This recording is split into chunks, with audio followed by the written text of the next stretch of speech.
தமிழ்நாடு அரசு மாண்புமை உச்சநீதிமன்றத்தில் வழக்கு தொடுத்ததில் தமிழ்நாடு அரசின் வாதத்தில் இருந்த நியாயத்தை ஏற்று மாண்புமிகு ஆளுநர் அவர்கள் நிறுத்தி வைத்திருந்தது சட்டவிரோதமானது என்றும் அந்த சட்ட முன்வடிவுகளுக்கும் ஆளுநர் அவர்கள் ஒப்புதல் அளிக்கப்பட்டதாக கருதப்பட வேண்டும் என்றும் தெரிவித்து வரலாற்று சிறப்புமிக்க தீர்ப்பினை இன்றைக்கு மாண்புமை உச்சநீதிமன்றம் வழங்கியுள்ளது. கவர்னருடைய வாயில அரசியல் அமைப்பு சட்டத்தினுடைய புத்தகத்தை திணிச்சு உச்சநீதிமன்றம் பலார் என்று அறைந்திருக்கிறது. ஒரு ஆளுநர் உட்கார்ந்து கொண்டு பல்கலைக்கழகங்களில் போய் தேவையற்ற வார்த்தைகளை பயன்படுத்துவது, அதற்கு பின்னாடி இங்கேருந்து போக வேண்டியது, எனக்கு 2 தடவை தேசிய கீதம் பாடணும் அப்படிங்க வேண்டியது, தமிழ் தாய் வாழ்த்தை புறக்கணித்து விட்டு எந்திரிச்சு போக வேண்டியது, தேசிய கீதத்தை பாடுவதற்கு முன்பாக எந்திரிச்சு போக வேண்டியது, இப்படி இந்த ரவுடியா ஃபார்ம் ஆயாச்சு அப்படின்னு சொன்னா மாடிப்படியில ஏறியன்னு இறங்கணும்னு விவேக் ஒரு படத்துல சொல்லுவார்ல.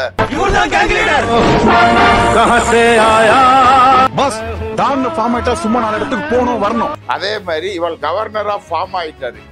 ஃபுல்லா ஒரு சந்திரமுகியா மாறின உடனே கவர்னர் சட்டமன்றத்துக்குள்ள வர்றது போறது அது என்ன கூத்தடிக்கிற இடமா? இல்ல கர்நாடகா சட்டமன்றத்துல பிஜேபி காரன் ப்ளூ பிலிம் பார்த்துட்டு உட்கார்ந்துருந்தானே அது மாதிரி தமிழ்நாடு சட்டமன்றமா? அரசியல் அமைப்பு சட்டத்தை அப்பட்டமாக மீறிய ஒரு நபராக ஆளுநரை உச்சநீதிமன்றம் சுட்டிக்காட்டி இருக்கு. நீங்க கூப்பிட்டு வச்சு பேசுறதெல்லாம் அண்ணாமலை யாரெல்லாம் சேர்த்து வச்சிருக்காங்கன்னா கொள்ள மாதிரி முடிச்ச வைக்கி, கஞ்சா விற்கிறவன், கடத்தல் பண்றவன், கொலகாரன், கூத்தடிக்கிறவன், அத்தனை பேரையும் சேர்த்த ஒரு தலைவர். அவந்தாலும் ஒரு ட்ரம்ப் பட்டியை கொண்டு போய் கொடுக்க வேண்டியது. இவாள் ஊத, அவள் ஆட, இவங்க நடத்தின கூத்து இருக்கு பாருங்க. என் ஃபாதர் வாசிக்க, என் மம்மி ஆட, ஒரே கூத்தா இருக்கும். இந்த கூத்துகளுக்கெல்லாம் உச்சநீதிமன்றம் முற்றுப்புள்ளி வைத்திருக்கிறது. அரண்சை நண்பர்களுக்கு வணக்கம். அரண்சை ஊடகம் சுயேட்சையாக இயங்குவதற்காகவே உருவாக்கப்பட்டது. நாம் செய்கிற வேலை உண்மையிலேயே மக்களுக்காக செய்கிறோம் என்பதை நீங்கள் நம்பினால், வாய்ப்பு இருந்தால் இந்த ரேசர் பே QR கோடுக்குள்ளே நீங்கள் அதை ஸ்கேன் பண்ணி எங்களுக்கு உங்களால் இயன்றதை விருப்பம் இருந்தால் ஆதரவு தெரிவிக்கலாம். அரண்சை நேயர்களுக்கு வணக்கம். நான் மதன் நெறிவலகன். நமது சிறப்பு விருந்தினர் தோழர் சூர்யா சேவியர் அவர்கள் நிறைய விஷயங்கள் விவாதிக்க இருக்கிறோம். அவரை வரவேற்கலாம். வணக்கம் தோழர். வணக்கம். இப்போ இன்னைக்கு உச்சநீதிமன்றம் ஒரு தீர்ப்பு வழங்கியிருக்கிறது. ஆளுநருடைய அந்த 10 மசோதா நிறுத்தி வச்சிருந்ததை அவங்களே ஒப்புதல் கொடுத்துட்டாங்க. எப்படி பார்க்குறீங்க? பொதுவாக கிராமத்தில் ஒரு பழமொழி சொல்லுவாங்க, தப்பு செஞ்சவனை ஒரு செருப்பை வாயில கவ கொடுத்து ஒரு செருப்பாலேயே அடிக்கிறது அப்படின்னு சொல்லுவாங்க. கவர்னருடைய வாயில அரசியல் அமைப்பு சட்டத்தினுடைய புத்தகத்தை திணிச்சு உச்சநீதிமன்றம் பலார் என்று அறைந்திருக்கிறது. இதுதான், இதாவது ஒரு கடுமையான ஒரு வார்த்தைகளையும் சொற்பிரயோகங்களையும் உச்சநீதிமன்றம் கவர்னருக்கு எதிராக என்ன செய்திருக்கிறது. தமிழ்நாடு அரசுடைய வாதங்களை முழுமையாக ஏற்றிருக்கிறது. தமிழ்நாடு அரசினுடைய வாதங்கள் எதையும் உச்சநீதிமன்றம் நிராகரிக்கவில்லை, அனைத்தையும் ஏற்றிருக்கிறது. இதுல இந்த குறிப்பாக இந்த 10 மசோதாக்கள் அது உடனடியாக அமலுக்கு வருகிறது. இந்த 10 மசோதாக்களுடைய உள்ளடக்கம் அனைத்துமே உயர் கல்வி நிறுவனங்கள் சார்ந்த மசோதாக்கள். இந்த உயர் கல்வி நிறுவனங்கள் அதில் இருக்கக்கூடிய நிர்வாக ஏற்பாடுகளை மாற்றி அமைப்பது, அதில் வேந்தராக இருக்கக்கூடிய கவர்னரை மாற்றி அதை முதலமைச்சருக்கு அந்த பொறுப்பை வழங்குவது என்பதுதான் இந்த 10 மசோதாவினுடைய உள்ளடக்கம். அந்த அடிப்படையில் பார்த்தால் மிக மோசமான, அதாவது தமிழ்நாட்டில் மட்டும் ஒரு குரல் எழுந்து கொண்டே இருக்கும். ஆளுநர் என்பவர் தேவையற்ற ஒரு நிர்வாக பதவி, அது தேவையில்லாதது, ஆட்டுக்கு தாடியும் நாட்டுக்கு ஆளுநரும் தேவையில்லாதது அப்படின்னு சொல்லுவாங்கல்ல. அதுதான் கிராமத்திலையும் சொல்லுவாங்க, வேண்டாததுக்கு பிள்ளைய பெற்று காண்டாமிருகம்னு பேர் வச்ச கதையா, வேண்டாததுக்கு ஒரு பதவியை உருவாக்கி அதுக்கு கவர்னர்னு பேர் வச்சுட்டாங்க. அதற்கு எதிராக இப்ப என்ன செய்யுது, நீங்க இந்த நபர் வந்த காலத்தில் இருந்து இதற்கு முன்பாக ஆளுநர்கள் ஏராளமான பேர் இருந்திருக்கிறார்கள். அவர்களும் ஒரு அரசு, மாநில அரசிற்கு, மத்திய ஒன்றிய அரசிற்கு, இந்திய ஒன்றிய அரசிற்கு எதிராக செயல்படக்கூடிய மாநிலங்களுக்கு எதிராக நிர்வாக ரீதியான சிரமங்களை அவர்கள் உருவாக்கி கொண்டே இருந்தார்கள். இது கடந்த காலத்தினுடைய வரலாறு.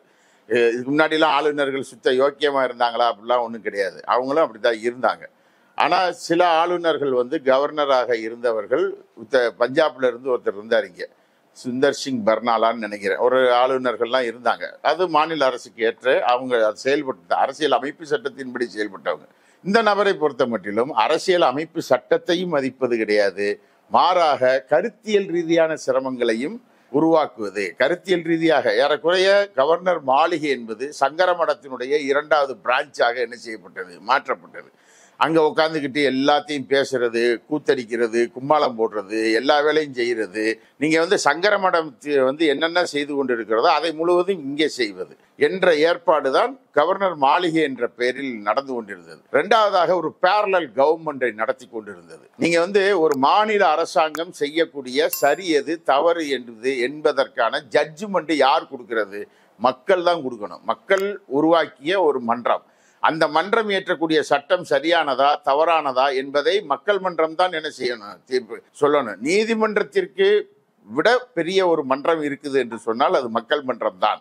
அந்த மக்கள் மன்றம் வகிக்கக்கூடிய, அந்த மக்கள் மன்றம் உருவாக்கக்கூடிய கருத்துக்களுக்கு எதிராக ஒரு ஆளுநர் உட்கார்ந்து கொண்டு பல்கலைக்கழகங்களில் போய் பேசுவது, பல்கலைக்கழகங்களில் போய் தேவையற்ற வார்த்தைகளை பயன்படுத்துவது, ஆளுநர் மாளிகையில் ஊரில் வெட்டியாக இருக்கிற சுகர் பேஷண்ட்டு, நொண்டி, நோக்காடு அத்தனை பயலையும் கூட்டி கொண்டாந்து இங்கே உட்கார வச்சுக்கிட்டு இவர் வந்து அப்படியே புலகாங்கிதம் அடைந்து பேசி கொண்டிருப்பது, இந்த மாதிரியான வேலைகளை இந்த நபர் செய்தார். இந்த நபர் வந்ததிலிருந்து நான் தமிழ்நாடு என்று சொல்ல மாட்டேன், தமிழகம் என்று தான் நான் சொல்லுவேன் அப்படின்னு சொல்றது, திராவிடம் என்பதே ஒன்று கிடையாது அப்படிங்கிறது திராவிட ஆய்வுகளுக்குள்ள இவர் போறது, இந்த தீர்ப்பில் அதுவும் சுட்டி காட்டப்பட்டிருக்கிறது. இந்த தீர்ப்பில் வந்து ஒரு ஆளுநர் என்ன செய்யணும் என்ன செய்யக்கூடாது என்பதற்கான வரையறைகள் என்ன என்பது குறித்தும் இப்போ அந்த உச்சநீதிமன்றத்தினுடைய தீர்ப்பு முழுமையாக வெளியாகி இருக்கிறது. அதையும் படித்து பார்த்தோம்னு சொன்னால் அரசியல் அமைப்பு சட்டத்தை அப்பட்டமாக மீறிய ஒரு நபராக ஆளுநரை உச்சநீதிமன்றம், ஏன்னா இதற்கு முன்பாகவும் பல முறை உச்சநீதிமன்றம் சுட்டிக்காட்டி இருக்கு, ஆளுநர்கள் மாநில அமைச்சரவைக்கு சட்டமன்றங்களுக்கு கட்டுப்பட்டவர்கள் என்றுதான். அதற்கு பின்னாடி இங்கேருந்து போக வேண்டியது, எனக்கு 2 தடவை தேசிய கீதம் பாடணும் அப்படிங்க வேண்டியது, தமிழ் தாய் வாழ்த்தை புறக்கணித்து விட்டு எந்திரிச்சு போக வேண்டியது, தேசிய கீதத்தையே பாடுவதற்கு முன்பாக எந்திரிச்சு போக வேண்டியது, இப்படி இந்த ரவுடியா ஃபார்ம் ஆயாச்சு அப்படின்னு சொன்னால் மாடிப்படியில் ஏறின்னு இறங்கணும்னு விவேக் ஒரு படத்தில் சொல்லுவார்ல, அதே மாதிரி இவள் கவர்னராக ஃபார்ம் ஆகிட்டாரு. ஃபுல்லாக ஒரு சந்திரமுகியாக மாறின உடனே சட்டமன்றத்துக்குள்ளே வர்றது போகிறது, அது என்ன கூத்தடிக்கிற இடமா? இல்லை கர்நாடகா சட்டமன்றத்தில் பிஜேபிக்காரன் ப்ளூ பிலிம் பார்த்துக்கிட்டு உட்காந்துருந்தானே, அது மாதிரி தமிழ்நாடு சட்டமன்றமா? தமிழ்நாடு சட்டமன்றம் என்பதற்கு ஒரு மிகப்பெரிய வரலாறு இருக்கிறது. மிகப்பெரிய அறிவு பொக்கிஷங்கள் இருந்து வாதாடிய ஒரு மன்றத்தை கேலி கூத்தாக மாற்றியவர் இந்த ஆளுநர். இந்த ஆளுநருக்கு இப்போது உச்சநீதிமன்றம் வழங்கி இருக்கக்கூடிய இந்த தீர்ப்பு, ஆளுநர் இவருக்கு மாத்திரமல்ல, இந்தியா முழுவதும் செயல்படக்கூடிய ஒன்றிய பாஜக அரசினுடைய அல்லக்கைகளாக செயல்படக்கூடிய ஆளுநர்கள் அனைவருக்கும் எதிரான தீர்ப்பாக இது வந்து நின்றிருக்கிறது. ஒரு மாநில சுயாட்சி, ஒரு மாநில உரிமை என்பது மீட்டெடுக்கப்பட்டிருக்கிறது. தமிழ்நாடு போராடும், தமிழ்நாடு வெல்லும் என்ற சொல்லிற்கு இன்றைக்கு ஒரு உச்சநீதிமன்றம் வழங்கியிருக்கக்கூடிய தீர்ப்பு மேலும் மெருகேற்றி இருக்கிறது. தமிழ்நாட்டை பாதுகாப்பதற்காக, மாநிலங்களை பாதுகாப்பதற்காக, இந்திய ஒன்றியத்தில் இருக்கக்கூடிய அனைத்து மாநிலங்களுடைய உரிமைகளையும் பாதுகாக்கக்கூடிய ஒரு தீர்ப்பாக இந்த தீர்ப்பு வந்து அமைந்திருக்கிறது. ஆளுநர்களுக்கு கடிவாளமிட்டிருக்கிறது. ஆளுநர்கள் நாங்கள் எதை வேண்டுமானாலும் செய்து விடுவோம், எங்களுக்கு எல்லா வானளாவிய அதிகாரங்கள் இருக்கு என்றெல்லாம் கொக்கரித்து கொண்டு அலைய முடியாது, ஆளுநர்கள் போஸ்ட்மேன் தான் அப்படிங்கிறத மீண்டும் மீண்டும் என்ன செஞ்சிருக்கு. இந்த தீர்ப்பினுடைய வரிகள் முழுவதையும் படிச்சீங்கன்னா அம்பேத்கரை கோட் செய்கிறார்கள். அம்பேத்கர் வந்து அரசியல் அமைப்பு சட்டம் தவறான நபர்கள் கைகளில் சிக்கிவிட்டால் அந்த சட்டம் அது மக்களுக்கான சாதகமானதாக போய் முடியாது அப்படிங்கிற வேர்டையும் கூட்டி, தவறான நபர் என்று யாரை சொல்கிறார்கள்? இந்த ஆரியன் ரவியை தான் சொல்கிறார். இது தவறான நபர், அதுக்குள்ள இருக்கிற வார்த்தையை நேர்மையா செயல்படலன்னு சொல்லியிருக்கிறாங்க. ஆமா, ஒரு நேர்மையா செயல்படல, எல்லாமே தவறான வழியில் இருக்கு. அரசியல் அமைப்பு சட்டம் அப்பட்டமாக மீறப்பட்டு இருக்கிறது. அரசியல் அமைப்பு சட்டத்தை இந்த நபர் அப்பட்டமாக மீறி இருக்கிறார். எந்த வகையிலும் இவர் வந்து என்ன செய்யல. ஆனா அதனோட ஒரே ஒரு வார்த்தை, கவர்னரா நீ இருக்கிறதுக்கு லாய்க்கு இல்லை அப்படின்னு சொல்றது இருக்குல்ல, பொட்டி படுக்கையை தூக்கிக்கிட்டு ஊரை பார்த்து ஓடு, நீ அந்த பேச்சா அப்படின்னால இவங்க அந்து போச்சு. இதுதான் இப்ப நடந்திருக்கிறது. இவர் வந்து அங்கிருந்து வந்த உடனே இங்க இருக்கக்கூடிய சங்கிகள் பூரா பேருமே அவர் அந்த பேச்சான்னு கேட்டாங்கல்ல, இப்ப தீர்ப்பு மூலமாக இவர் அந்து போய் என்ன செய்யறாரு, நிக்கிறாரு. அப்ப இவருடைய நடவடிக்கைகள் எதிர்காலத்திலாவது இதுல வந்து இந்த ஆளுநருக்கு அங்கே ஒரு 3 பேர் இருக்காங்க. இங்க ஆளுநருக்கு வலது, இடது, நடு, கீழே, காலுக்கு கீழே இப்படிலாம் ஒரு 3 பேர் இங்க இருக்கான். இவன் 3 பேர் தான் அந்த தமிழ்நாட்டை பற்றியான தவறான தகவல்களை அவருக்கு கொடுப்பதும், அந்த ஆளு வந்து ஏற்கனவே வந்து அது குரங்கு என்ன செய்யாது, சும்மா இருக்காது, அது சிறங்கு வந்த குரங்கு சொரிஞ்சுக்கிட்டே தான் தெரியும். அப்ப குவாட்டர் அடிச்ச குரங்கு இங்க கூட இருக்கிற 3 பேர் குவாட்டரை ஊத்தி கொடுப்பாங்க. ஊத்தி கொடுத்தவொன்னா அது மேலும் என்ன செய்ய ஆரம்பிச்சிடும். குவாட்டர் அடிச்ச குரங்கு எப்படி இருக்கும், பல்ட்டி அடிச்சுக்கிட்டே தானே இருக்கும். அந்த கதை தான் இந்த குரங்கு செஞ்சது. அதனாலதான் பட்டுக்கோட்டையாருடைய ஒரு பாட்டை கூட நான் இன்னைக்கு மேற்கோள் காட்டினேன். அன்பு படர்ந்த கொம்பினிலே ஒரு அகந்தை குரங்கு தாவும், அதன் அழகை குலைக்க மேவும், கொம்பும் ஒடிந்து கொடியும் குலைந்து குரங்கும் விழுந்து சாகும் அப்படின்னு பட்டுக்கோட்டை சொன்னான்ல. அதற்கு இந்த நபர் தான் முக்கியமான பொருத்தமான நபர். இவர் உட்காந்து இங்கே எந்த பாடல்களையும் புராணங்களையும் உட்காந்து என்ன செஞ்சுக்கிட்டு இருக்கலாம், புளியை கொண்டு இருக்கலாம்.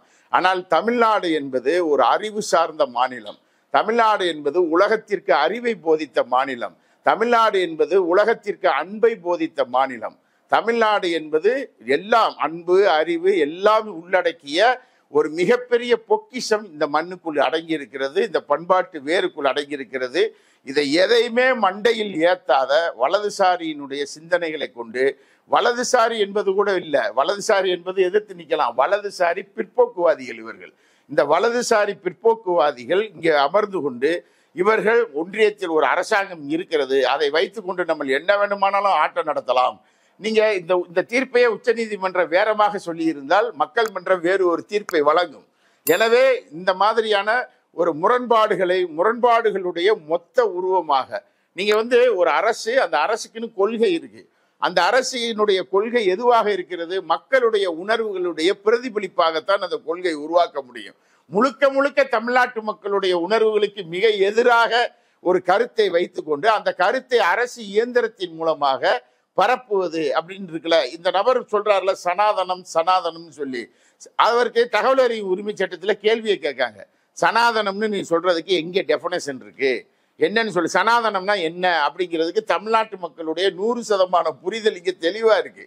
சனாதனம் அப்படிங்கிறது பிறப்பால் மேல் கீழ் என்று மனிதர்களை பிரித்து அடக்குவது, உயர்ந்தவன் தாழ்ந்தவன் என்று அடக்குவது, வர்ணாசிரம தர்ம கோட்பாடு தான் சனாதனம் என்ற புரிதல், நூற்றாண்டு கால புரிதல். இங்கே சும்மா நம்ம எவனும் சொல்லிட்டு போகல, அதை எல்லாத்தையும் மக்கள் படித்து உணர்ந்து நடைமுறையில் உணர்ந்து எய்த்தால போய் நிக்கிறவன் என்ன நம்மளை எப்படி ட்ரீட் பண்றாங்கிறதெல்லாம் பார்த்து தான் அவங்க தெளிவா என்ன செஞ்சிருக்காங்க, புரிஞ்சு வச்சிருக்காங்க. ஆனா இந்த நபர் ஏறி எல்லாத்துக்கும் இட்லி நல்லா புப்புன்னு வெந்திருந்தா அதுக்கு சனாதனம், சாம்பார்ல நல்லா பருப்பு போட்டிருந்தாங்கன்னா அதுவும் சனாதனம், கறி நல்லா வெந்திருந்தா அதுவும் சனாதனம், எல்லா இளவும் சாதாரணமா. அப்பனா சனாதனம்னா என்னதான்? அப்ப இதுக்கு பேர் என்ன? நீ சொல்ற எல்லாத்துக்கும் சனாதனம்னு பேரு. மனிதர்களை மேலும் கீழுமாக பிரித்து ஒரு சமூக கட்டமைப்பை உருவாக்கினால அதுக்கு பேர் என்ன? நீ சொல்றது நல்லதுக்கு பூரா சனாதனம்னே வச்சுட்டு போவான், கெட்டதுக்கு பேர் என்னன்னு நீ சொல்லணுமா வேண்டாமா? அப்ப இவர்கள் உட்கார்ந்து கொண்டு இந்த நபர், இவர் ஒரு காவல்துறையில ஒரு உயர் பொறுப்பில் இருந்து ஓய்வு பெற்று வந்த ஒரு நபர். இந்த நபருக்கு சட்டங்கள் எல்லாமே என்ன செய்யும் தெரியும். ஆனால் முழுக்க முழுக்க பாஜகவினுடைய ஒரு கிளை அமைப்பாக, பாஜகவினுடைய ஒரு செயலாளராக கிண்டியில் உட்கார்ந்து கொண்டு அங்கே இந்த ஊர்ல சும்மா ரவுடிகள்லாம் சுத்தி தெரிவாங்கல்ல, அவங்கள பூரா கூப்பிட்டு வச்சு ஒரு பார்ட்டி நடத்திக்கிட்டு பேசிக்கிட்டு, நீங்க கூப்பிட்டு வச்சு பேசுறதெல்லாம் அண்ணாமலை யாரெல்லாம் சேர்த்து வச்சிருக்காங்கன்னா, முல்லை மாதிரி முடிச்ச வைக்கி, கஞ்சா விற்கிறவன், கடத்தல் பண்றவன், கொலகாரன், கூத்தடிக்கிறவன், அத்தனை பேரையும் சேர்த்த ஒரு தலைவர். அவந்தாலும் ஒரு ட்ரம் பட்டியை கொண்டு போய் கொடுக்க வேண்டியது, இவாள் ஊத அவள் ஆட, இவங்க நடத்தின கூத்து இருக்கு பாருங்க. இந்த கூத்துகளுக்கெல்லாம் உச்சநீதிமன்றம் முற்றுப்புள்ளி வைத்திருக்கிறது. எனவே இனியாவது ஆளுநர் திருந்த வேண்டும், மனம் வருந்த வேண்டும். வருந்தணும்ன்றீங்க. இப்ப மொத்தமா பல்கலைக்கழக வேந்தர் அப்படின்ற பொறுப்பு இன்னையில இருந்தே மாறுதுன்றாங்க. அந்த தீர்ப்பு நடைமுறைக்கு வந்துருச்சு, முதலமைச்சர் தான் பொறுப்பு வராரு அப்படின்னு சொல்றாங்க. ஏற்கனவே வேந்தராக கவர்னர் இருந்ததுனால என்ன பாதிப்பு வந்துருச்சு, ஏன் இந்த மாற்றம்னு ஒரு கேள்வி இருக்கு. முழுக்க முழுக்க மாநில அரசாங்கத்தினுடைய வரிப்பணத்தில், மக்களுடைய வரிப்பணத்தில் பல்கலைக்கழகங்கள் இயங்குகிறது. இந்த பல்கலைக்கழகங்கள் ஒரு மாநில அரசின் கட்டுப்பாட்டில் தான் முழுமையாக இருக்க வேண்டும். மாநில அரசினுடைய கல்வித்துறை அமைச்சர் இருக்கிறார், உயர்கல்வித்துறை அமைச்சர் இருக்கிறார், முதலமைச்சர் இருக்கிறார். ஒரு இடத்துல அந்த துணைவேந்தரை நிர்வாகம் தீர்மானிப்பது யாரு அப்படிங்கிற பிரச்சனை வருகிற பொழுது இவர்கள் காலம் தாழ்த்துவது, இவர்களுக்கு தேவையான ஒரு கருத்தியலை அங்கே இம்ப்ளிமெண்ட் பண்ணக்கூடிய ஒரு துணைவேந்தர் என்பது சாதாரணமான விஷயம் அல்ல. அந்த துணைவேந்தர் ஒரு பல்கலைக்கழகத்தையே நிர்வாகம் செய்யக்கூடியவர். இப்ப நீங்க இவர்கள் செஞ்ச கூத்து ஒன்னொன்னு சொல்லட்டுமா? நானு பனாரஸ் இந்து பல்கலைக்கழகம், அந்த பனாரஸ் இந்து பல்கலைக்கழகத்துல ஒரு எக்ஸ்போர்ட் சங்கி, அதாவது சங்கி 2 வகையா இருப்பாங்க. ஒன்னு பஞ்சத்துக்கு சங்கி இருப்பான், பரம்பரை சங்கி இருப்பான். அங்கே ஒரு பரம்பரை சங்கியை தான் என்ன செஞ்சாங்க, துணைவேந்தரா போட்டாங்க. அவன் என்ன செஞ்சான் தெரியுமா? ஆவிகளை பற்றி ஆராய்ச்சி பண்ணுவதுன்னு சொல்லிட்டு ஒரு டிபார்ட்மெண்ட்டை திறந்தான். இப்ப இருக்குங்க ஆவிகளை பற்றி. ஆவி எப்படி வருதுன்னு நமக்கு தெரியும். இட்லி அவிக்கும் போது ஆவி வரும், புட்டு அவிக்கும் போது ஆவி வரும், எல்லாத்துலேயும் வரும். அந்த புட்டையும் அந்த இட்லியையும் தின்னதுக்கு பின்னாடி கொட்டாவி வரும், இதெல்லாம் வரும். ஆனால் ஆவிகளை பற்றியான ஒரு ஆராய்ச்சியை பண்ணுவதற்காக ஒரு பனாரஸ் பல்கலைக்கழகம், அந்த பல்கலைக்கழகம் ஒரு 6 மாச கோர்ஸ் என்ன செஞ்சான், இப்போ ஓபன் பண்ணா. எவ்வளவு ஆபத்து ஒரு துணைவேந்தர்கள் செய்கிறார்கள், வேந்தர்கள் என்ற முறையில் இவர்கள் இருந்து கொண்டு செய்கிறார்கள் அப்படிங்கிறத நம்ம நுட்பமா இந்த மாதிரியான விஞ்ஞானத்திற்கு புறம். கல்வி என்பது விஞ்ஞானம் சார்ந்தது. விஞ்ஞானம் சார்ந்த இல்லாத ஒரு அஞ்ஞானம் சார்ந்த விஷயங்களை முழுவதும் அதை நீங்க கல்வி என்ற போர்வையில் உள்ளே கொண்டு போய் நீங்கள் புகுத்துனீங்கன்னு சொன்னா அந்த வேலையைத்தான் இந்த நபர் என்ன செய்தார், இங்க அந்த வேலைகளை பண்ணாங்க. அப்ப ஒரு மாநில அரசை வழிநடத்தக்கூடிய ஒரு முதலமைச்சர் வேந்தராக வருகிறார். அப்படிங்கும்போது அந்த மாநிலத்தில் இருக்கக்கூடிய, இப்ப நீங்க தமிழ்நாட்டில் திராவிட மாடல் அப்படின்னு ஒன்று சொல்றாங்க. திராவிட மாடல்னா அது என்னது? அது ஒரு கட்சி மாடலா? இல்ல.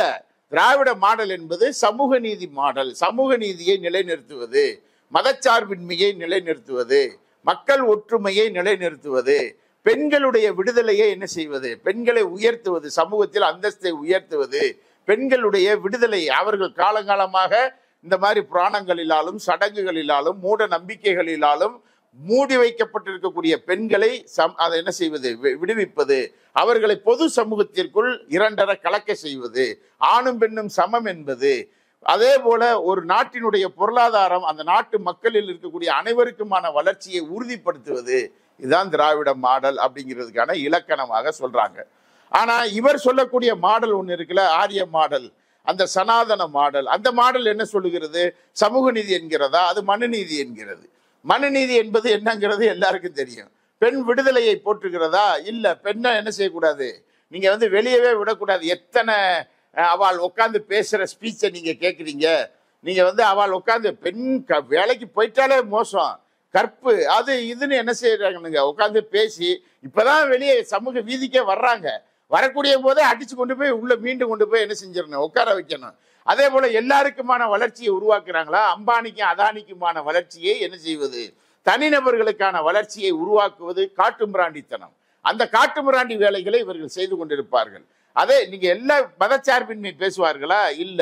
மத வெறியை ஊட்டுவார்கள். மக்கள் ஒற்றுமையை பத்தி பேசுவார்களா? இல்ல. ஒவ்வொருத்தனும் அடிச்சுக்கிட்டு சாவும் பானுங்க.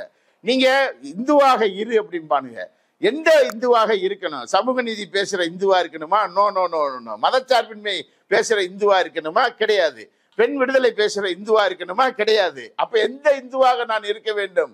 முஸ்லிமை முறைச்சு பார்க்கிற இந்துவா இருக்கணும், கிறிஸ்தவனை முறைச்சு பார்க்கிற இந்துவாக இருக்கணும். எவனெல்லாம் இந்த சமூகத்தில் ஜனநாயக ரீதியான சிந்தனை கொண்டு செயல்படுகிறானோ அவனையெல்லாம் எதிர்க்கக்கூடிய இந்துவாக இருக்கணும். மொத்தத்தில் பார்ப்பனிய அடிவருடிகளாக இருக்க வேண்டும் என்பதுதான் அந்த இந்து என்ற சொல்லாடலுடைய இவர்கள் சொல்லக்கூடிய உள்ளடக்கம். ஆனால் சாதாரணமாக இந்து என்ற மனநிலையில் இருக்கக்கூடிய மக்கள் இருக்கான்ல, அவன் கடவுளை என்ன செய்வான், கும்பிடுவான், எல்லாரும் நல்லா இருக்கணும்னு சொல்லிட்டு அவன் பாட்டு போயிட்டே இருப்பான். பிள்ளையாரை பார்த்தா ஒரு உக்கி போடுவான், முருகனை பார்த்தா போய் ஒரு சாமி கும்பிடுவான், ஒரு அளவு குத்துவான், ஒரு நடைபயணம் போவான், எதோ பண்ணுவாங்க.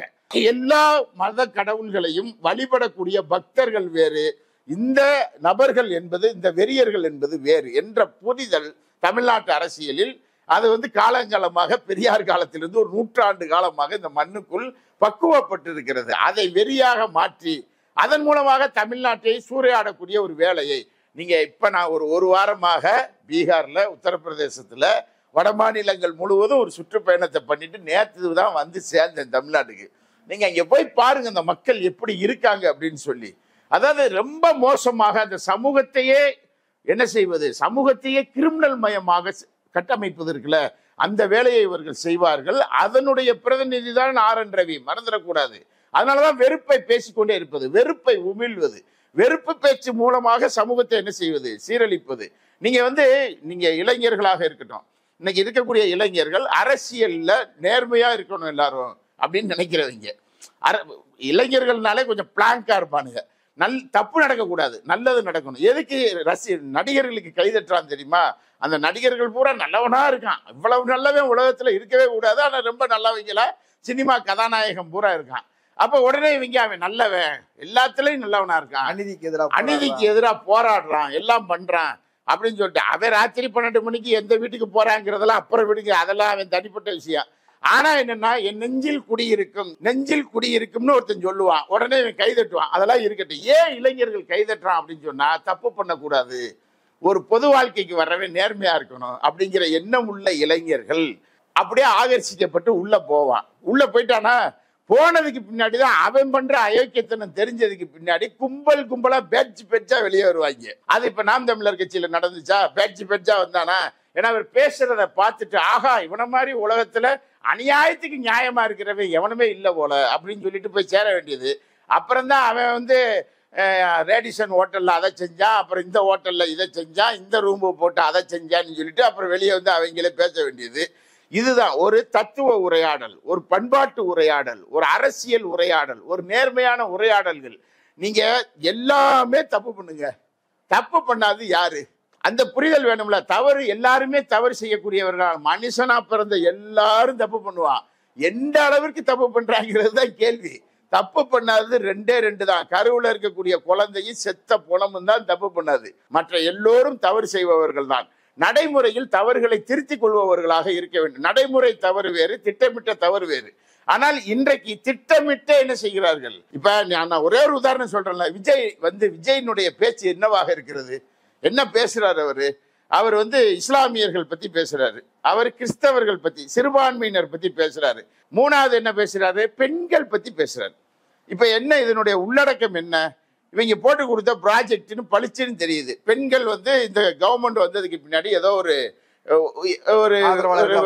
ஒரு பஸ்ல போறாங்க, இல்ல ஒரு பணம் கிடைச்சிருக்கு, இல்ல ஒரு நகை கடனை தள்ளுபடி பண்ணி ஏதோ ஒரு வீட்டுக்கு ஒரு வருமானம் வந்திருக்கு, அதை பெருக்கிக் கொள்வதற்கு பெண்களுடைய ஆதரவு இந்த அரசாங்கத்திற்கு கூடிடுச்சு. கூடின உடனே அதை என்ன செஞ்சிடணும்? பிரிச்சு அந்த பெண்களுக்கான நியாயத்தை இவர் வந்து பயங்கரமா பேசி, அதே போல எல்லா 234 தொகுதியிலையும், அதான் முக்கியம், ஊர்ல இருக்கிற பள்ளிவாசல்ல எல்லாம் கிடையாது, 234 தொகுதியிலையும் போய் கஞ்சி குடிக்கணும் அப்படிங்கிற ஒரு முடிவெடுக்கிறது. அப்புறம் இப்படி எல்லாம் பண்றது என்னது? அப்ப இந்த ஓட்டுகள் முழுவதும் திமுகவுக்கு சாதகமா இருக்கு.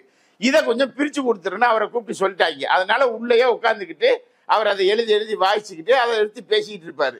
அப்ப ஒட்டுமொத்த இந்தியாவும் யாருக்கு எதிராக போராடியது? 2024 அரசியல் அமைப்பு சட்டத்தை பாதுகாக்கணுங்கிற போராட்டம் தான் 2024 நாடாளுமன்ற தேர்தல். அதுல இந்தியாவே போராடியது, பாஜகவே என்ன செஞ்சது? ஒரு மைனாரிட்டி அரசாக மாற்றியது.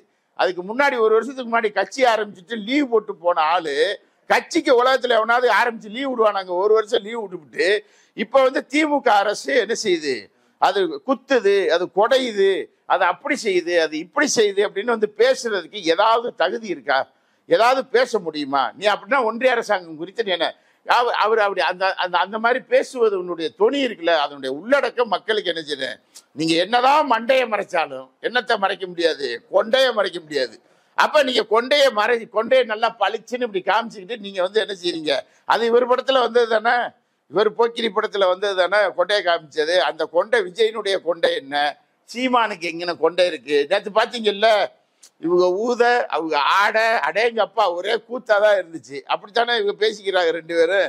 அண்ணாமலை இவங்களை புகழ, இவங்க அவங்கள புகழ, இப்படிதான் அது போய்கிட்டு இருந்துச்சு. அப்ப எல்லாரும் வடிவமைக்கப்படுகிறார்கள். நீங்க தமிழ்நாட்டினுடைய மக்கள் 8 கோடி பேர், இந்த 8 கோடி மக்களுடைய உணர்வுகள் என்ன, உரிமைகள் என்ன, அதற்கான ஒன்றிய அரசு தடுப்பது என்ன, மாநில அரசு போராடுவது என்ன என்பதெல்லாம் இல்லாமல் அவர்களுக்கென்று எது வடிவமைக்கு கொடுக்கப்படுகிறதோ, இந்த தேசிய ஜனநாயக கூட்டணி என்ற மோடி கூட்டணி, அது மோடி கூட்டணி கிடையாது, அது ஈடி கூட்டணி. ஈடியால மிரட்டப்பட்டவங்க எல்லாம் ஒரு இடத்துல சேர்த்து வச்சு, 10 முட்டாப்பயல்களை ஒரு இடத்துல சேர்த்து வச்சு, அது ஒரு கூட்டணி. அந்த கூட்டணிக்கு ஒரு வடிவம், அந்த கூட்டணி ஆட்சியை நாங்க என்ன செய்ய போறோம்? 2026 அமைக்க போறோம்னு அமித்ஷா என்ன செய்யறாரு? சொல்றாரு. ஒண்ணு இங்க இருக்கக்கூடிய எதிர்கட்சியாக இருக்கக்கூடிய எடப்பாடி பழனிசாமி ஒண்ணு என்ன செய்யணும்? அவரு நேர்மையாக நாங்க திமுக அரசை வீழ்த்துறதுக்கு இந்த வியூகத்தை உருவாக்கி இருக்கோம்னு அவர் சொல்லணும். அவர் செய்யறது ஒன்னெல்லாம் கீழே தவழ்ந்து போறது, 4 கார் மாறி போறது. இந்த சினிமாவில் தான் கடத்தல் பண்றவங்க என்ன செய்வாங்கன்னா, ஒரு சூட்கேஸை தூக்கிட்டு ஒரு கார்ல போவான், அப்புறம் இன்னொரு கார்ல போவான், அப்புறம் இன்னொரு கார்ல போவான். அவன் என்ன பண்ணிட்டான் தெரியுமில? 4 கார் மாறி போய் அமித்ஷாவை சந்திச்சுட்டு வெளியே வந்து அந்த ஆள் பேட்டி கொடுக்கறதுக்கு முன்னாடியே நாங்க தேசிய ஜனநாயக கூட்டணி அரசு அமைக்கணும்னு முடிவெடுத்துட்டோம்ட்டு அந்த ஆள் அறிவிச்சு விட்டுட்டு ஓடிட்டான். இப்ப நிர்வாணமா ரோட்ல என்ன செய்யறாங்க? நிக்கிறாங்க. அப்ப நேற்று சட்டமன்றத்துல தியாகி யாரு அப்படின்னு சொன்னா ஜெயக்குமார் தான் தியாகி. ஜெயக்குமார் தான் மெயின் ரோட்ல வந்து நின்றுக்கிட்டு என்ன செஞ்சாரு? பேட்டியா கொடுத்தாரு. பாஜகவோட எங்களுக்கு தமிழ்நாட்டுல கூட்டு இல்ல, பாஜகவா கீஜாக்காவா? பாஜகவால தான் நான் ராயபுரம் தொகுதியிலேயே தோத்தேன், நான் முடிசூடா மன்னனாக இருந்தேன், அவருக்கே முடிசூடுறது எங்கன்னு தெரியாது, வேற அது தனியா இருக்கட்டு, நான் முடிசூடா மன்னனா இருந்தேன், டக்குன்னு இந்த மைண்ட் வாய்ஸ்ல பேசுறாரு, இருந்தேன், பிஜேபியால தான் இந்த தொகுதியில் தோத்தே போனேன், அதனால பிஜேபியோட கட்சி கூட்டணியே இல்லை அப்படின்னு சொன்ன அந்த மானஸ்தனை இன்னைக்கு வரைக்கும் தேடிக்கிட்டு இருக்க காணோம். அமித்ஷாவை போய் சந்திச்சுட்டு வந்ததுல இருந்து அந்த மானஸ்தன் இங்க இருக்கான்னு தெரியல. ராயபுரத்துக்குள்ள போய் தோண்டி பார்க்கணும், இல்லை கடல்ல கிழக்க இருக்கு அங்கிட்டு ஏதாவது போயிட்டாப்லையான்னு சொல்லி நம்ம யோசிக்கணும். ஆக தமிழ்நாடு அரசியல்ல திமுக அரசின் மீது அல்ல திமுக கட்சியின் மீது இந்த ஆட்சியின் மீது விமர்சனங்கள் இல்லையா? இருக்கு. அதை திருமாவளவன் வெளிப்படுத்துகிறார், அதை வேல்முருகன் வெளிப்படுத்துகிறார், அதை மார்க்சிஸ்ட் கட்சி வெளிப்படுத்துகிறது. அதுல இருக்கக்கூடிய ஒரு அரசின் மீதான விமர்சனங்களை முன்வைப்பது அந்த அரசை சிறப்பாக வழிநடத்துவதற்கு சொல்லக்கூடிய ஆலோசனைகள், அவ்வளவுதான். உடனே அவர்கள் விலை ஓடியாந்துருவாங்களா, இங்கிட்டு ஓடியாந்துருவாங்களா? நடக்கிறது என்னன்னா, அமித்ஷாவும் ஆனந்தும் பேசுகிறார்களா இல்லையா? பதில் சொல்ல தெரியுமா? அமித்ஷாவும் யாரு, இந்த புச்சி குட்டி ஆனந்த் ஒண்ணு இருக்குல்ல, அந்த புச்சி குட்டி ஆனந்த் பாண்டிச்சேரியில இருந்து அவள் இங்க வந்து சாராயம் எல்லாம் எப்படி இருக்கு, மது அது இதுன்னு இங்க விஜய் அறிக்கை விட்டுக்கிட்டு இருக்காருல்ல, அங்க இருக்கக்கூடிய கடைகளுக்கு பேர் என்ன தெரியுமா? பாண்டிச்சேரியில புஜ்ஜினா என்னது? சாராய கடை. பாண்டிச்சேரியில இருக்கக்கூடிய சாராய கடை யாரு? ஆனந்துக்கு சொந்தமானதானே? எத்தனை கடை இருக்குன்னு சொல்லுங்க, மது கடைகள். நான் பார்த்திருக்கேன், அவருடைய கடைகளை என்னன்னு எனக்கு தெரியும். புஜ்ஜினே வச்சிருப்பாரு, அதான் புஜ்ஜி ஆனந்த், சாராய ஆனந்த். சரி, இந்த சாராய ஆனந்த் அமித்ஷாவும் பேசுகிறார்களா இல்லையா அப்படிங்கிறது சீக்கிரம் வெளியே வரும். இவர்கள் எப்படி உரையாடுகிறார், விஜயை எப்படி கட்டுப்பாட்டுக்குள்ள வச்சு கொண்டு போறதுங்கிறது ஆனந்துக்கு கொடுத்த அசைன்மெண்ட். இதுல ரெண்டு இடத்துல சில இடத்துல கீறல்கள் விழுந்துச்சு சக்குன்னு. உடனே என்ன பண்ணிட்டாங்க தெரியுமா? குருதி புனல் படம் பார்த்தீங்களா? கமலஹாசன் வீட்டுக்குள்ள ஒரு ஆளை அனுப்புவாங்க தெரியுமா? அனுப்பி செக் பண்ணுவாங்க தெரியுமா? அப்படி செக் பண்ண அனுப்புன ஆளு தான் ஆதவ அர்ஜுனா. இவங்க ரெண்டு பேரும் ஒழுங்கா நம்ம சொல்ற பிளான் படி நடக்கிறாங்களா இல்லையான்னு நீ செக் பண்ணி எங்களுக்கு சொல்லு அப்படின்னு அனுப்பப்பட்ட ஆளு தான் யாரு? இந்த ஆதவ அர்ஜுனா. இவன் போய் உட்காந்து பேசினோன்னா அங்க இவன் ஏதாவது ஒண்ணு இலக்கரமா பேசி விட்டுற வேண்டியது, மார்ட்டின் வீட்டுக்கு ரைடு போயிட வேண்டியது, உடனே அவன் கத்த வேண்டியது, இவனுக்கு எனக்கு சம்பந்தம் இல்லை, இவன்கிட்ட வந்து நாங்க என் தங்கச்சியை என்ன செஞ்சிட்டோம், கொடுத்துட்டோம், எங்க தங்கச்சியை முழுசாவது திருப்பி கொடுத்துடணும்னு அவன் ஒரு பேட்டி கொடுத்துட்டு இருக்கா மார்ட்டின் மாவன். இந்த மார்ட்டின் தான் நாடாளுமன்ற பாஜகவிற்கு இந்தியாவிலேயே அதிக பணம் கொடுத்தவன், மறந்துடாதீங்க. இவங்கெல்லாம் சேர்ந்துக்கிட்டு தமிழ்நாட்டில் ஒரு அரசு, திமுக அரசு என்பது இருக்கிறது, கூட்டணி கட்சிகள் என்பது இருக்கிறது. அதனுடைய உள்ளடக்கம் என்ன? அது ஒரு நேச்சுரல் அலையன்ஸ், அது இயற்கையான கூட்டணி. அந்த இயற்கையான கூட்டணி எதன் மீது கட்டப்பட்டிருக்கிறது? வலதுசாரி சித்தாந்தத்திற்கு எதிரான கூட்டணி, எதிராக நிற்கிறது. திராவிட இயக்கம் என்பது அது ஒரு இயங்குதளம், வலதுசாரிகள் என்பது ஒரு இயங்குதளம். திராவிட இயங்குதளம் இப்படி சுத்தம், இது தலையில சுத்தம். அப்ப ரெண்டுக்கும் இடையில ஒரு மோதல் என்ன இருக்கு? பெரியார் சிந்தனையாளர்களுக்கும் பெரியவாள் சிந்தனையாளர்களுக்கும் இடையில என்ன செய்யுது? சனாதனத்திற்கு, மனுநீதிக்கும் சமூக நீதிக்கும் எதிரான ஒரு போராட்டமாக இங்கு நடக்கிறது. மதவெறியர்களுக்கும் மதச்சார்பின்மைவாதிகளுக்கும் எதிராக, ஜனநாயகவாதிகளுக்கும் சர்வாதிகாரிகளுக்கும் எதிரான போராட்டம். இந்த போராட்டம் தான் தமிழ்நாட்டு மக்கள் நடத்தக்கூடிய போராட்டம். அதனுடைய வடிவமாக இந்த திராவிட முன்னேற்ற கழக அரசாங்கம் செயல்படுகிறது. 2019 இருந்து டிராவல் பண்ணி வந்துகிட்டே இருக்காங்க. இதை உடைக்கணும், இதை சிதைக்கணும், மீண்டும் என்ன செஞ்சிடணும்? வட மாநிலத்துக்காரன் கையில கொண்டு போய் தமிழ்நாட்டை ஒப்படைச்சிடணும். அதை குஜராத்தில் இருக்கக்கூடிய 2 பேர் கையிலையும் கொண்டு போய் சாவியை என்ன செஞ்சிடணும்? ஒப்படைச்சிடணும். அந்த 2 குஜராத்துக்காரங்களும் ஒரிசாவில் போய் நின்றுக்கிட்டு ஒரிசாவினுடைய சாவி தமிழ்நாட்டுக்காரன் கையில இருக்கிற அவன் பேசுவான். இவங்க இங்க இருக்கக்கூடிய சாவியை பூட்டி கஜானாவை அவங்க கையில கொண்டு போய் குஜராத்திகள் கையில ஒப்படைக்கிறதுக்கு முயற்சி எடுக்கிறாங்க. இதுதான் இந்த தேர்தலுடைய உள்ளடக்கம் 2026. இப்ப நீங்க கவர்னர்ல தொடங்கி இந்த அரசாங்கத்தை இந்த நபர் வந்ததுக்கு பின்னாடி, சரி கவர்னர் வந்தாரா, பதவியேற்றாரா, பதவி காலம் முடிந்ததா, அதுக்கு பின்னாடி ஏதாவது ஒரு அரசியல் அமைப்பு சட்டத்தை அவங்க மதிச்சாங்களா, இவர் மீண்டும் தமிழ்நாடு ஆளுநராக என்ன செய்கிறார், நியமிக்கப்படுகிறார் அப்படின்னு செய்தி வந்ததா? எவ்வளவு ஒரு வன்மமாக செயல்படுறா பாருங்க. இந்த ஆள் பாட்டுக்கு சுத்திக்கிட்டே இருக்காரு. 116 ஏக்கருக்குள்ள ஒரு ஆள் எதுக்கு அங்கே உட்கார்ந்துருக்கணும்? எனக்கு அங்கே வந்து ஒரு பாதுகாப்பான இடம் இல்லை. 116 ஏக்கர் உனக்கு பாதுகாப்பு இல்லையா? 116 ஏக்கர்ல வேளச்சேரியில் இருக்கான வீடு இல்லாம அவனை கொண்டாந்து உள்ள குடி வச்சுட்டு எம்எல்ஏ ஹாஸ்டல் இருக்குல்ல, அதுல ஒரு வீட்டில் கொண்டு போய் இந்த ஆளை உட்கார வைக்கணும். 116 ஏக்கர் எதுக்கு ஒரு ஆளுக்கு, ஒரு நபருக்கு? அங்க என்ன நடக்குது? தமிழ்நாட்டு மக்களை பற்றியான விவாதம் நடக்குதா? ஏதாவது நடக்குதா? அங்க என்ன நடக்குது? கம்பராமாயணத்தை பத்தி என்ன செய்யறாங்க? பாடுவது. மகாபாரதத்தை பற்றி, கம்பராமாயணமும் மகாபாரதமும் பாடக்கூடாதுல்ல, அதை 12ஆம் நூற்றாண்டுல இருந்து பாடிக்கிட்டா இருக்கான். 12ஆம் நூற்றாண்டு இங்க இருந்து கம்பனுக்கு விழா நடத்தலையா? பாரதிக்கு விழா நடத்தலையா? யாருக்கு விழா நடத்தலைங்க? எல்லாருக்கும் விழா நடத்தியிருக்காங்க. அந்த கம்பராமாயணத்துக்குள்ள போய் அங்கே உட்காந்துக்கிட்டு அவர் என்ன பேசுவார்? அதை வந்து இங்க இருக்கக்கூடியவங்க எல்லாம் ராவணர்கள், விரோதிகள். இங்க இருக்கக்கூடிய அவன் அன்னைக்கு அதைத்தானே சொன்னான். சோழர்களுடைய ஒரு ஆட்சி வந்தது இல்ல, 8ஆம் 10ஆம் நூற்றாண்டுல சோழர்களுடைய ஆட்சி வருது, 12ஆம் நூற்றாண்டுல. அந்த நூற்றாண்டுல ஆட்சி என்ன செய்கிறது? அப்ப வந்து அந்த ஆட்சியை பார்ப்பனர்கள் முழுமையாக கட்டுப்பாட்டிற்குள் கொண்டு வந்தார்கள். 12ஆம் நூற்றாண்டுக்கு முன்னாடி இந்த மண்ணிலே ராமர் குறித்து ஏதாவது கதை இருக்கா? கிடையாது. அது குறித்து எந்த பேச்சாவது உண்டா? கிடையாது. அதுக்கு பின்னாடி கம்பரை வச்சு என்ன செஞ்சாங்க? அந்த சோழர்கள் காலத்துல கம்ப ராமாயணம் ஒன்று எழுதப்படுகிறது. அந்த கம்ப ராமாயணம் வால்மீகி ராமாயணத்துக்கு விரோதமாக எழுதப்பட்டதுன்னு ஒரு பெரிய விவாதமே ராமாயண மன்றங்கள்ல நடந்துகிட்டே இருக்கும். வால்மீகி ராமாயணம் வேறு, கம்பராமாயணம் வேறு. வால்மீகி ராமாயணத்தினுடைய கடைசி பகுதியை அப்படியே கம்பர் மாத்திட்டாரு. கம்பர் மாத்தினாரா இல்ல கம்பர் வீட்டுக்குள்ள இவங்க புகுந்து மாத்தினாங்களாம் தெரியாது. ஆனா 12ஆம் நூற்றாண்டுக்கு முன்னாடி வரைக்கும் தமிழ் மண்ணில் இப்படி ஒரு கதை இருப்பதாக இங்க இருக்கவங்களுக்கு தெரியாது. ஆனா இப்ப அந்த கதை, சரி, அந்த கதை மக்கள் மன்றத்தில் ஏதோ ஒன்று நம்பப்பட்டிருக்கிறது, ஒரு வச்சிருக்காங்க. அதையே ஒரு அரசியலுக்கு சாதகமாக, ஒரு கட்சிக்கு சாதகமாக ஒரு கவர்னர் மாளிகையை வைத்துக் கொண்டு கூத்து நடத்தலாமா? ராமரை பிடிச்சிருந்தா கும்பிட்டுட்டு போறாங்க. யார் தடுத்தாத? போய் ராமரையும் கும்பிடலாம், கிருஷ்ணரையும் கும்பிடலாம், யாரை வேணாலும் கும்பிடலாம். ஆனா அதை தடுப்பது யாரு? அதை வெறியூட்டுவது யாரு? அப்ப நீங்க நம்ம என்ன சொல்ல விரும்புறோம் அப்படின்னு சொன்னா, என்றைக்குமே ஒரு மதத்தின் மீது, ஒரு கடவுளின் மீது வெறுப்பு கொண்டவனாக ஒரு ராமபக்தன் இருக்கவே முடியாது. ஒரு ராமபக்தனாக எவன் இருக்கிறான் என்று சொன்னால் அவன் எல்லா கடவுள்களையும் நேசிக்கக்கூடிய, எல்லா மதங்களின்பால் அன்பு செலுத்தக்கூடிய, மக்களை நேசிக்கக்கூடிய ஒருவன் தான் ராமபக்தனாக இருக்க முடியுமே ஒழிய, இவர்கள் சொல்லக்கூடிய இவர்கள் எல்லாம் குரங்குகள். நீங்க அதுல அடுத்த எழுதி வச்சிருக்கான். நீங்க ராமாயணம் 12ஆம் நூற்றாண்டுல இருந்து இந்த தமிழ்நாட்டுல ராவண தேசம் இது குரங்குகள், இவங்க மோசமானவங்க அப்படின்னு கட்டமைக்கப்பட்ட ஒரு கதை இருக்குல்ல தமிழ்நாட்டு மக்களை பற்றி. அதைத்தான நாடாளுமன்றத்துல அந்த தர்மேந்திர பிரதான் பேசுறாரு. அன்சிவிலைஸ்டு அப்படின்னு பேசுறான். யார் அன்சிவிலைஸ்டு? அந்த அன்சிவிலைஸ்டு அவன் பேச வேண்டியது. அதே போல இந்த நபர் என்ன செய்ய வேண்டியது? அதற்கேற்ற மாதிரி இங்க உட்கார்ந்து ஒப்பாரியை பாட வேண்டியது. இப்படிப்பட்ட ஒரு அராஜகமான தமிழ்நாட்டு மக்களுடைய எண்ணங்களுக்கு விரோதமான பாஜகவுடைய சிந்தனைக்கு ஆதரவாக சீமான்களும், ஆதரவாக விஜய் போன்றவர்களும், ஆதரவாக அதிமுகவினுடைய அடிமைகளும் எல்லாம் என்ன செஞ்சிருக்கு? இப்ப ஒண்ணு சேர்ந்து எப்படியாவது இந்த அப்படியே அவங்க கொண்டு ஒப்படைச்சிட்டு இவங்க என்ன செஞ்சிட வேண்டியது? ஓடிட வேண்டியது அப்படிங்கிற வேலையை செய்கிறார்கள். அதற்கு எதிராகத்தான் 2026 தேர்தல் நடக்க போகுது. திமுக ஆட்சி, ஸ்டாலின் எப்படி நல்லவரா கெட்டவரா, ஆட்சி சிறந்ததா மோசமானதா என்ற விவாதம் நடக்கட்டும். அது தப்பே கிடையாது.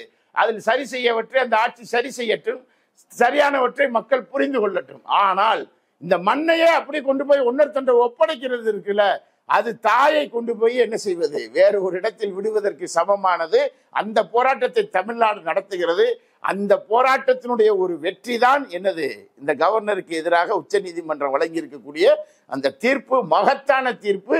தமிழ்நாட்டு மக்கள் நடத்திய மகத்தான போராட்டத்திற்கு கிடைத்த வெற்றி. அதனுடைய மிகப்பெரிய பங்களிப்பு தமிழ்நாட்டினுடைய முதலமைச்சருக்கு என்ன இருக்கு? சட்ட ரீதியான போராட்டம் ஒரு பக்கம், மக்கள் மன்றத்தில் ஒரு போராட்டம் ஒரு பக்கம் என்ற 2 போராட்டங்களை 2 கூர்முனைகளாக தமிழ்நாட்டில் நடத்தி கொண்டிருக்கிறார்கள். அதுதான் இங்கு நடந்து கொண்டிருக்கிறது. இதற்கு உச்ச நீதிமன்றம் வலு சேர்த்திருக்கிறது என்றுதான் நான் பார்க்கிறேன். நிறைய தகவல்கள் சொல்லியிருக்கிறீங்க. மக்களுக்கு இது பயனுள்ளதா இருக்கும்னு நினைக்கிறேன். கலந்து கொண்டு கருத்துக்களை பகிர்ந்துக்கிறேன். நன்றி, வணக்கம். நேரிலே மற்றொரு விருந்தினோடு மீண்டும் சந்திக்கலாம். நன்றி.